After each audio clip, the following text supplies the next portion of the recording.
Hello family, good morning. আশা করি তোমরা সবাই খুব ভালো আছো, আমিও খুব ভালো আছি। নতুন দিন নতুন সকালে আর একটা ব্লগে চলে আসলাম আমি, পূজা। আর আজকে অনেক দিন বাদেই, বুঝতে পারছো আমার ব্যাকগ্রাউন্ড দেখে, আমি কিন্তু বাড়ি চলে এসেছি। বাড়ি আসলেই মেয়েদের যেটা প্রথম কাজ থাকে বাসি কাজগুলো সেরে নেওয়া। হ্যাঁ, সেটাই কিন্তু আমি করেছি। ঘরের বাসি কাজগুলো কমপ্লিট করেছি, ওইদিকে বাসন মাজা, ঘর ঝাড় দেওয়াগুলো সব কমপ্লিট করেছি। ঘরটা এখনও মোছা হয়নি। আজকে মনে করছি একটা কাজ কমপ্লিট করে নেবো। আমার ছেলের গায়ে না প্রচুর ঘামাচি বেরিয়েছে, জানো তো। জানোই যে তোমরা যে কলকাতার দিকে প্রচুর গরম, হাই লেভেলের গরম। আমাদের এখানে কিন্তু ততটা গরম নেই, হাওয়ার পরিমাণটা যেহেতু বেশি, গরমটা অতটা বোঝা যায় না। তা একটু নিম পাতা আর একটু নিশিন্দি পাতা তুলে একটু জল ফুটিয়ে ছেলেকে স্নান করাবো। আমারও গলা ঠলায় একটু হালকা হালকা ঘামাচি বেরিয়েছে। তো চলো একটু নিম পাতা নিশিন্দি পাতা তুলে নিয়ে আসি। আর তোমাদের কারোর অচেনা থাকলে যে নিশিন্দি পাতাটা কি, তোমরাও আজকে দেখে নেবে। চলো সাথে থাকো। নিশিন্দে পাতা যেটা আমি বলছি, সেটা কিন্তু আমিও ঠিক চিনতাম না, জানো তো। আমার শ্বশুরবাড়িতে বিয়ে হওয়ার পর থেকেই দেখছি এই গাছটা আছে। আর এই গাছটার পাতাটা এতটাই উপকার কাজে লাগে যে অনেক দূরের দূরের মানুষ কিন্তু এই গাছের পাতা নিতে আসে, মানে আমাদের পাড়ার মধ্যেই। তা এই দেখো নিশিন্দে পাতার গন্ধটাও কিন্তু দারুণ। একদম ডাল টেনে ধরে একদম ছিঁড়ে নিচ্ছে, বুঝতে পারছো। এই পাতা আর নিম পাতার জল করে যদি কেউ কন্টিনিউ 2 থেকে 3 দিন স্নান করো, ঘামাচি গায়ের সব উধাও হয়ে যাবে। ছেলের গায়ে প্রচন্ড ঘামাচি। সকালবেলা থেকেই এত রোদ ছিল, হঠাৎ করেই যেন দেখছি রোদটা কোথায় চলে গেল। তবে না ভালো লাগছে, জানো তো। এত দিন ধরে যা রোদের তাপ, তাই এরকম মেঘলা মেঘলা ওয়েদারটা কিন্তু বেশ ভালো লাগছে। একটু যেন স্বস্তির ব্যাপার লাগছে। এখানকার যে ওয়েদার না, কলকাতার দিকে মানুষদের এত কষ্ট এত কষ্ট, আর এখানকার ওয়েদার কত ভালো, কত হাওয়া এখানে। হ্যাঁ, দেখো বড় বড় ডাল কিন্তু লগা দিয়ে টেনে পাতা কিছুটা ছিঁড়ে নিলাম। এখনও এই পাতাগুলো একটু বেছে নিতে হবে, কেন কি পোকা পাতাও আছে। সেই পাতাগুলোর থেকে একটু ভালো ভালো পাতাগুলোকে বেছে নিয়ে নেব। আর এই পাতাটার না ভীষণ সুন্দর গন্ধ।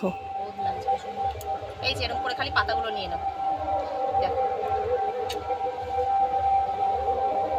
যদি কেউ চিনে থাকো এই পাতাগুলো, তাহলে কোথাও থেকে কালেক্ট করে একবার দেখতে পারো, ট্রাই করে, যে ঘামাচি গায়ের দূর হয় কিনা।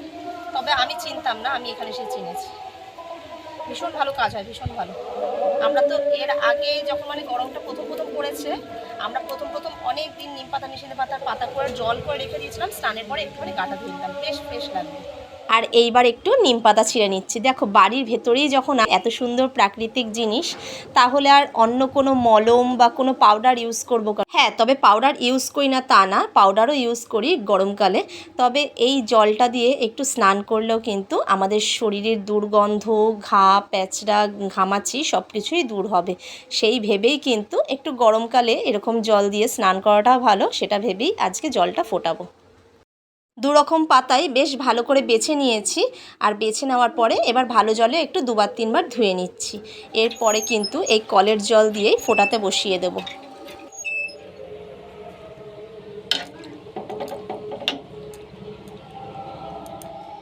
এই দেখো, জলটা কিন্তু অনেকক্ষণ ধরে ফুটেছে। ফোটানোর পর এখন আমি একটু গ্যাসটা অফ করে রেখেছি। আর জলের কালারটা দেখতে পাচ্ছ কেমন হয়ে গেছে, পুরো গ্রিন। এইটা এবার একটু ঠান্ডা হতে দেবো। দুপুরবেলা যখন স্নান করবো আমরা, তখন জলের সাথে মিশিয়ে এটা স্নান করা হবে। আমি যদি কয়েকদিন বলতে প্রায় 2 থেকে 3 দিন যদি বাড়ি না থাকি, আমার ঘরটা কিন্তু ভীষণ ধুলো পড়ে।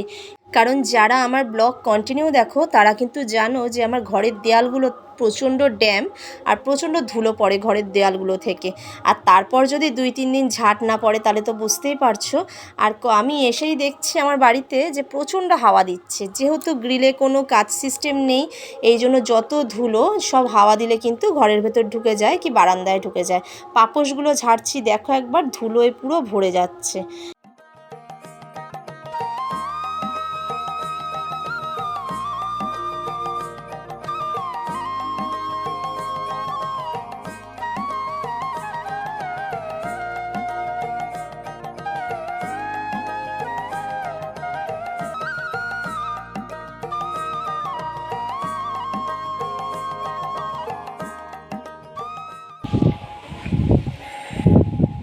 ঘরটা ঝাড় দেওয়ার পর আর বসলাম না, ফ্রিজটা পরিষ্কার করতে চলে আসলাম। দেখো, অনেক দিন তো সকালবেলা করে ঘুম থেকে ওঠার অভ্যাসটা নষ্ট হয়ে গেছে, তাই না? এই জন্য আজকে সকালবেলাও একটু লেট হয়েছে ঘুম থেকে উঠতে। আর ঘরে যেহেতু আজকে আমি অনেকটা কাজ নিয়েই বসেছি, তা সেই কারণে মনে করলাম ঘর ঝাড় দিয়ে সঙ্গে সঙ্গে ফ্রিজটা পরিষ্কার করতে লেগে যাই। দেখো, অনেক দিন ধরেই চেষ্টা করছিলাম যে ফ্রিজটা কবে পরিষ্কার করা যায়। তবে ফ্রিজে কিন্তু খুব মেনটেন করে আমি খাবার দাবার রাখি। তবে মাঝে একটু বেনিয়ম হয়েছিল, হ্যাঁ, তবে সেটা আমার দিক থেকে নয়। দেখো, এক তো ঘরের মধ্যে ফ্রিজ, তার মধ্যে যদি কোনো খাবার থেকে দুর্গন্ধ ছড়ায় তাহলে কেমন লাগবে বলো তো সেটা। ফ্রিজটা ভালো করে ক্লিন করে চলে আসলাম এবার ঘর মোছার দিকে। সত্যি মনে পড়ে যখন বিয়ের আগে ঘুম থেকে দেরি করে উঠে ব্রাশটা হাতে নিয়ে একবার এদিক একবার ওদিক বসে বসে থাকতাম। হ্যাঁ, তবে সেই অভ্যাসটা কিন্তু এখনও আছে যদি বাপের বাড়িতে যাই। কিন্তু এখন আমার মেয়ে কিংবা বর যদি ঘুম থেকে দেরি করে ওঠে, আমি কিন্তু বলি শিগগির ওঠো, আমার কিন্তু বিছানা তুলতে হবে, তারপর বাসি ঘর মুছবো, এই সবগুলোই। কিন্তু নিজের বাড়িতে আসলে কখন যে এত দায়িত্ববান হয়ে উঠি বুঝতেই পারি না। পরিষ্কার করে এইদিকে ঘর মুছছে আর স্নান সেরে ছেলে মেয়েদের স্নান করিয়ে নিয়ে ঠাকুর পুজো দিয়ে ওইদিকে ভাত ডাল আলু সেদ্ধ বসিয়ে নিয়ে তারপর কিন্তু তোমাদের সামনে আসতাম। তো চলো ফ্রিজটা একটু তোমাদের দেখিয়ে দিই কেমন পরিষ্কার করেছি। ফ্রিজটা চালিয়েও দিয়েছি, ফ্রিজটা বন্ধ রাখলে তো চলবে না। এই যে এই দেখো, দেখতে পাচ্ছ, বেশিক্ষণ আর খুলে রাখলাম না যেহেতু ফ্রিজটা চলছে। বাড়িতে যেটা অনেকদিন না থাকলে যেরকম হয় যে ফ্রিজে দেখবে কেমন একটা যেন ভ্যাকসানি গন্ধ হয়ে যায়, তারপর যদি ফ্রিজটা আমি আরও বন্ধ করে রেখে যাই তাহলে তো আরোই ব্যাস ফ্রিজে আরও গন্ধ হয়ে যায়। আর যেহেতু অন্য কোনো বাড়ি ফ্রিজ বন্ধ করে বাড়ি থেকে যাওয়া হয় না, যেহেতু ফ্রিজে এবারে তেমন কিছু ছিল না, সবজি মাছ মাংস কোনো কিছুই ছিল না। ওয়েদারটাও শুনেছিলাম নাকি খারাপ হবে, কোনো ঠিক নেই ওয়েদারের, তা সেই কারণে আরও ফ্রিজটা বন্ধ করে গেছিলাম। বাড়ি এসে মনে করলাম তাই যে ফ্রিজের সব কিছু মানে জল সবজি রাখার আগে ফ্রিজটা একটু পরিষ্কার করে নেওয়া যাক। যাক, গরমে একবার ফ্রিজটা পরিষ্কারও হয়ে গেল। আর এই যে এইদিকে ভাত ডাল আলু সেদ্ধ হচ্ছে, 3 থেকে 4টে প্রায় সিটি পড়ে গেছে, একটু বন্ধ করে দিলাম। একেবারে প্রেশারে সব দিয়ে দিয়েছি, অনেকটা বেলা হয়ে গেছে, সবার প্রায় খিদে পেয়েছে। সকাল আজকে তেমনভাবে কিছু খাওয়া হয়নি, রান্নার মেনু ছিল অন্য রকম। তা বেলা হয়ে গেছে যেহেতু তোমাদের দাদাভাই বললো যে আজকে এই ভাত ডাল আর আলু সেদ্ধ দিয়ে বসিয়ে দাও সব একবারে, গরম গরম খেতে ভালো লাগবে, রাত্রে আবার দেখা যাবে কি করা যায়। আজকের ভিডিওটা কিন্তু পুরোটাই আমি ওইদিকে ফোন রেখে পুরো ভিডিওটা বানিয়েছি। ট্রাইপডটা মায়েদের বাড়ি ফেলে এসেছি ভুল করে, এরকম সহজে হয় না। মায়েদের বাড়ি থেকে বেরোনোর সময়ও মনে করছিলাম যে কিছু একটা নিতে ভুলে যাচ্ছি, বাড়ি এসে মনে পড়লো যে আমি ট্রাইপডটা নিয়ে আসিনি। তাই মনে করলাম যে বাড়ি এসেছি এতদিন পর, দেখো অনেক দিন পর কিন্তু বাড়ি আসলে তোমরা জানো যে ঘর দৌড়ের অবস্থা ভীষণই খারাপ থাকে। আর ঘর দৌড় সকাল থেকে পরিষ্কার করে তার মধ্যে সকাল থেকে কিচ্ছু খাওয়া হয়নি, একটু বিস্কুট খেয়েছিলাম, জল বিস্কুট। তাই এখন গরম গরম ডাল আলু সেদ্ধ খাওয়া হবে, ঘি আছে, ঘি দিয়ে খেয়ে নেবো। সকালবেলা যেটা বানিয়েছিলাম যে নিম নিশিন্দে পাতার জলটা, সেটা দিয়ে কিন্তু আমরা 4 জনই স্নান করে নিয়েছি। তো 4 জনই স্নান করার পর দেখছি তাই যে গায়ে যে ঘামাচির যে চুলকানো ভাবটা সেটা কিন্তু অনেকটা কম হচ্ছে।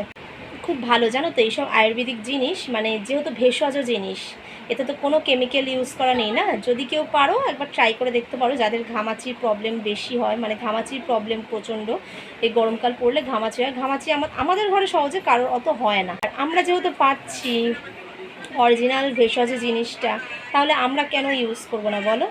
তা 3-4 দিন এরকম স্নান করলে ছেলের গায়ে ঘামাচি কি আমাদের গায়ে ঘামাচি সবই দূর হবে। গরমে কিন্তু একটা বেশ ভালো তোমাদের টিপস দিলাম, তাই না? যাদের গায়ে ঘামাচি হয় তাদের জন্য। আজকের দুপুরের মেনু এই ডাল আলু সেদ্ধটা নিয়ে তোমাদের সামনে আর আসলাম না, খাওয়া দাওয়া করে নেব। আর কালকে থেকে কন্টিনিউ তোমরা ব্লগ পাবে। ভালো থাকবে, সুস্থ থাকবে, আর নেক্সট ব্লগটা কিন্তু অবশ্যই চোখ রাখবে। চলো টাটা, বাই।